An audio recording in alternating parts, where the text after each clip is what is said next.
Hey, what is up guys? Legendary Narwhal back again. Today, going to be rambling a little bit about the arms specialization for a warrior. This is my warrior, this is not a pre-made, I have copied it over onto the PTR for the moment. But, let's get right into it. Arms specialization. The moves you get: Mortal Strike, Overpower, Colossus Smash, and Slam. All of these moves we've had before. There are a couple changes though. Mortal Strike, it has the Mortal Wounds effect. It did this before, but now right here, Vicious Strike dealing blah blah blah, generates 10 rage, so this will tell you how much. Now, something that you'll notice, this is the biggest change to this ability, it does not cost rage. If you look, it says Mortal Strike, melee range, instant, and then describe stuff, and it generates 10 rage. It has a 6-second cooldown, but this move does not cost any rage. Okay, does not cost any rage. Overpower also does not cost any rage. It's only usable after the target dodges or when activated by Taste for Blood like before, but Taste for Blood is different. We're going to cover that soon. Colossus Smash. This is basically the same.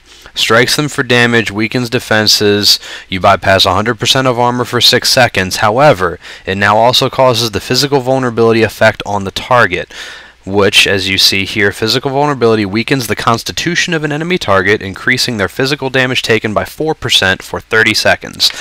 We had similar physical damage debuffs that we could deal. I believe before it was caused by bleeds, things like rend, and things of that nature. Druids had something similar. Many classes had the physical debuff. So we have it now kind of built into Colossus Smash. We also have weakened armor, which it's done kind of before. However, what I'm not 100% sure about is if this weakened armor will stack with Sunder armor. I have not tested that yet, so I don't know. Weakened armor says weakens the armor of the target by 4% for 30 seconds, stacks up to 3 times. However, if you go to Glyphs, I've already glyphed it, Colossus Smash also applies the Sunder armor effect to your target. Does Sunder armor mean weakened armor? Because it already does that, apparently. So, my thought is that Sunder armor is... basically, this glyph is going to be removed because this glyph is now basically being built in to Colossus Smash. I believe that the weakened armor that this is going to be applying by default is going to replace the glyph. So, I'm assuming that's just something they haven't got to yet. They will probably take it out. Slam. This does cost rage, like it did before. However, it is instant by default. It was never instant before, even if you were an arm spec warrior. Right now on live, if you try and do Slam in arms, it does have a cast time. It's very quick, however, it is still a cast. This is not. Okay, so we're going to see this worked into our rotation in slightly different ways, probably. Now, really quick, I'll glance over the talents, and then we're going to get right into the main abilities. I've basically just whacked all the arms abilities that you're going to need to know about on this bar. They're not in any particular order. This is definitely not what it looks like on live, believe me. So, first row here, this is all about charge. First one, you can charge more often. Second one, you can charge twice. Third one, your charge will knock them to the ground and stun them.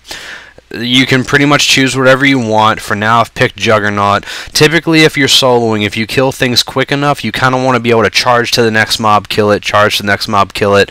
And I've taken my next row talent. This is all about health regen. I've picked this one based on a leveling aspect as well. Impending Victory. It replaces Victory Rush, which basically does the same thing as this, except Impending Victory, as you see by the first little paragraph there, you can instantly attack and heal for 15% of your max HP, so basically Impending Victory will act as Victory Rush normally all the time, but you'll also be able to use it in combat if you'd like for half the benefit. And then when you finish killing them, it'll reset, and then you'll get the full 30 on the next thing you hit. So this is going to be a big thing for sustain while leveling. Hence the reason why I have it at the moment. Second Wind, more of a PvP thing. So whenever you're struck by a stun or immobilized, you generate a certain amount of rage. Now, it also says whenever you take direct damage, you have a small chance to regen 10% of your health over 10 seconds. So this could be a valuable thing for soloing as well. I'd say these two would be good for soloing. It would be completely and totally up to you. However, even in Rage Regeneration will now be viable for that as well, because it now has a 1-minute cooldown. So what this is going to do, instantly heals you for 10%, additional 10% over 10 seconds, that's 20% total. It doesn't cost anything. You can only use it while you're enraged. So, well, hang on. Can only be used while enraged, can be used, okay, can be used. I thought it said can only be used while stunned. I was reading that line into the other line. Whatever. Anyway, next line is Shouts. Staggering Shout. This causes all enemies to become rooted if they are snared. So, my guess is you hamstring and then follow with Staggering Shout to root and lock them down in place. If you don't have any outside help, I'm assuming that's what that's meant for. Piercing Howl, snare all enemies, reducing their movement speed. I guess if you were paired with another warrior and you each had one of these, you can't have both. They would synergize well, but you can't have both. So I guess if you're partnered with someone that did, say in an arena or something similar, then you could utilize those two abilities more effectively. At the moment I have Disrupting Shout selected, which interrupts spellcasting in an AoE. So it's basically like pummel. You're pummeling everybody in the face with your voice, basically, is what you're doing. Next row, the cool abilities. This row has the cool abilities. So Bladestorm, it's Bladestorm. It's the same thing. Okay? So if you read the second little paragraph here, it does say that you can only perform shout abilities. I don't know if you were able to perform shouts during Bladestorm before. I'm not aware that you could. However, I can confess I don't think I've ever tried. So, if that's not on live, that may be a cool thing kind of with Bladestorm, especially if you pair that with, say, the Piercing Howl for PvP purposes.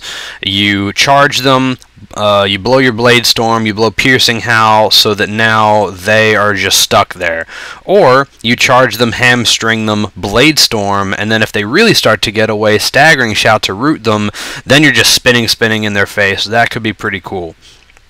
Shockwave, everybody can take this if they'd like. It's basically the same as it always has been. It's a 4-second stun, so that's really nice.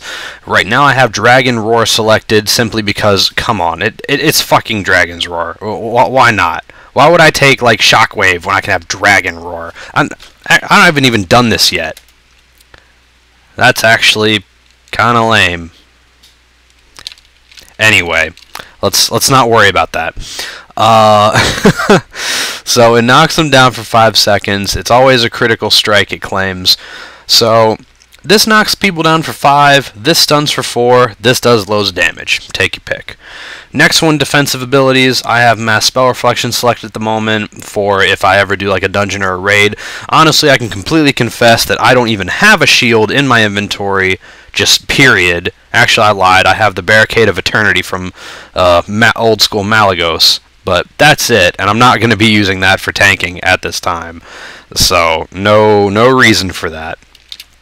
Safeguard replaces Intervene. It's like a buffed up Intervene. Not going to spend time on that. Vigilance. Tanks are going to want to take this. You don't get this by default anymore. So, it could be useful for other people to have, say DPS warriors to have, especially if you know that you won't be needing this. You could use this to kind of help out your tank a little bit more. The bottom row is something that obviously I can't get yet since I'm not level 90, however this has really awesome stuff as well. It should, since it's the level 90 row. Avatars first, transform into Unstoppable Colossus, so you do 20% more damage, you get loads more extra rage, and you're immune to slows. First thing that comes to mind when I look at this is Ragnarok on Olaf in LOL. That's it. What I instantly think of as far as this is concerned. They both even have beards. Anyway, You can kind of see what that does for yourself. Probably more PvP oriented, however, with the extra fury generation, and the bonus damage, I could see this being useful for PvE as well as PvP. Bloodbath is next. Your special attacks, so any of your abilities that are clickable down here, special attacks, will cause Bloodbath effect for the next 12 seconds. Target bleeds for 30% of the triggered damage. While bleeding, they move slower. So it has a 1-minute cooldown. It lasts for 12 seconds, so it lasts for almost a fourth of the cooldown time. So that's not bad. That's pretty decent. However, I confess what I'll probably be taking is Stormbolt. Because come on, I'm throwing a giant lightning hammer. That's gotta look really cool. I can't wait to try it out. Hurls your weapon at the enemy, 100% weapon damage, stunning them.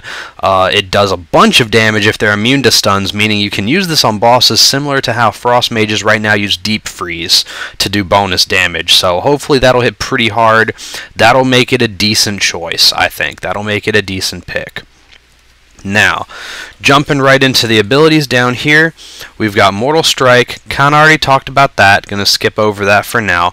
Heroic Strike still costs loads of rage. Pretty much the same as it is on live. Colossus Smash, talked about that in the specialization. Cleave. Sweeping attack does blah blah blah. Now here, we're gonna go over something really quick.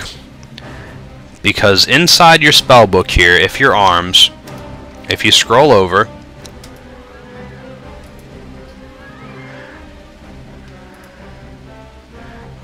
right, let me see. Oh, this was a glyph, I think, actually, that I took. Yeah, it was a glyph. I apologize. Glyph of Overpower. Cleave hits increase the damage of your next overpower by 10%. That's a little weird to me. I'm not 100% sure what they're necessarily going for with that.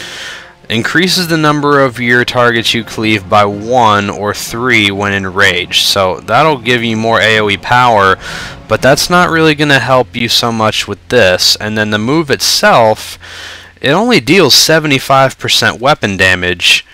So I'm not sure. I guess if you want to weave Overpower into your AoE rotation, this will be a good glyph.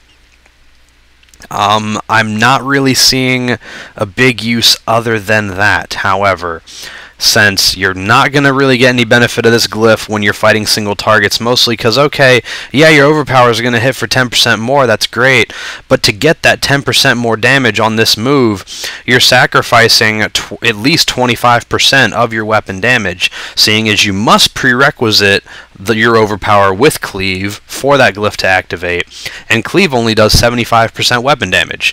Just about every other ability you have will do 100 if not more. This is 140%. This is 125%. This is 225%. This is 140. This is just a shit ton. So you basically understand what I'm saying here, where you can cleave and then do overpower for more damage, great. But if you do a move that isn't cleave and then a normal overpower, that will be more damage. That will be a net of more damage. So, AoE potential, definitely. Not sure about anything else. Dragon's Roar, went over that in the talents. Sweeping Strikes, that is the same. It has remained unchanged. Whirlwind, basically the same, unchanged as well. Thunderclap.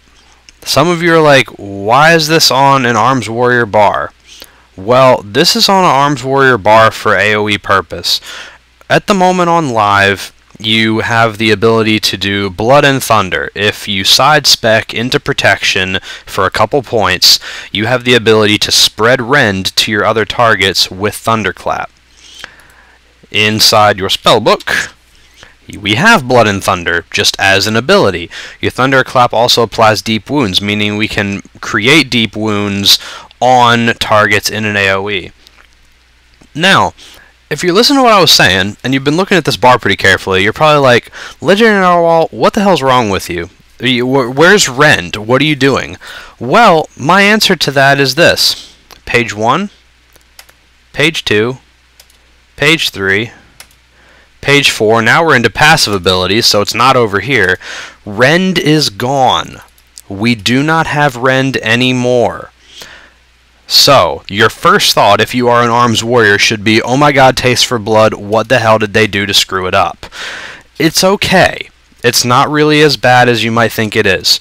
So now, instead of doing rend and having our rend ticks activate overpower, instead, we now have this. Every time we Mortal Strike, we can overpower, and we have a 1 in 3 chance on our overpower to enable another one back to back. So, basically our overpower now, it'll have a 6-second cooldown, essentially. That's a nerf from what it was before. I believe before it could trigger about every 3 seconds. I may be wrong, but I don't believe it was 6. I believe our old Taste for Blood allowed us to do overpower more often than 1 every 6 seconds. Again, I could be wrong. However, this one has a slim chance for us to be able to double up on it. Now, whether or not you can get absurdly lucky and do overpower, get the chance, overpower, get the chance, overpower, and repeat that, say, 3 times or more, I'm unaware. I don't know if this has some sort of internal cooldown effect. I haven't tested it. Once I do, once I talk to people that have, I'll let you know. As a side note, Mastery is unchanged, Sudden Death is still here, melee attacks have a 6% chance to reset Colossus Smash, that's what it was before. Everything else is basically the same. We can enrage, just like we can now. We have our Blood and Thunder, we have our Deep Wounds, so none of the other passive abilities have changed. However, like I said, rend is gone. So, our AoE for a warrior will probably be Thunderclap to give everyone deep wounds, we'll blow Whirlwind to do damage to everyone around, we'll hit Cleave along with Sweeping Strikes if it's up. I'd say I would be blowing Dragon's Roar, you would do Bladestorm if you had taken it, and then if you had the Glyph, you would use your Cleave to do bonus damage on your overpowers. That would basically be your AoE rotation, I would say. Impending Victory we already talked about. Execute, it's the same as it's always been, there's no change. Overpower, as you see here, only activated when dodge or by Taste for Blood. Talked about that in the Specialization, and Slam we talked about in the Specialization as well. The stance itself remains unchanged, it's 10% more damage, and this one is tanking, and this one is Fury. So, this one is more for AoE. What I will say is on live, I do DPS as arms, and yes, I do Stance Dance.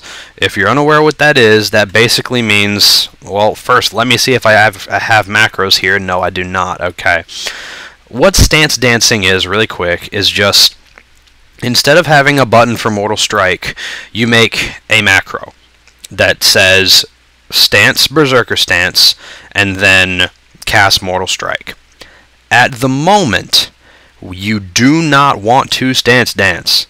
Based on what I see here, you do not want to do it. Yes, we have 10% more damage. Over here is AoEs. Whirlwind, Cleave, and Dragon's Roar. Not direct damage. On live, right now, Berserker Stance gives you more direct damage bonuses than Battle Stance. So, if you can use an ability in Battle Stance and Berserker Stance, I completely mix those up, if you can use it in both, then you want to macro it to trigger Berserker, then do the move. All it is a macro, and what it will do is give you a little bit more damage. So you can macro Mortal Strike into it, you can put Heroic Strike into it, Colossus Smash into it, Cleave into it. Overpower has to be in Battle Stance, otherwise you cannot use it, but you can put Slam in Berserker as well. So, Stance Dancing is going to be a thing of the past. If you didn't already do it, it's fine. You're not going to need to do it in Pandaria. If you have discovered Stance Dancing on live, continue to do it while it's good until you get into Pandaria. When you do, you will be in Battle Stance 100% of the time unless you're doing AoE. If you're doing single target, you will always remain here. No need for Stance Dancing any longer. Cooldowns and shouts, basically the same. Not really going to go over those. Again, all the abilities on this bar are basically what you're going to use as Arms Warrior DPS. Much more than the Mage video I've done, where you can really play Mage with 3 buttons.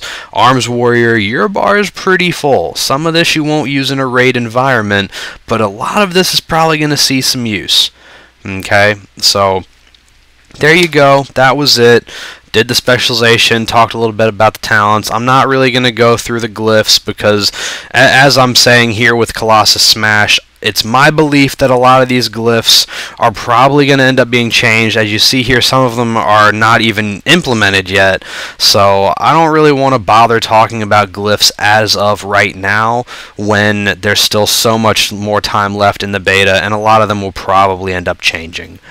So, for now, this has been Legendary Narwhal, rambling on about Arms Warriors for you guys. Hopefully you learned a little something. Hopefully you're now a little bit more informed than you were however long this video was ago. I'll see you guys next time.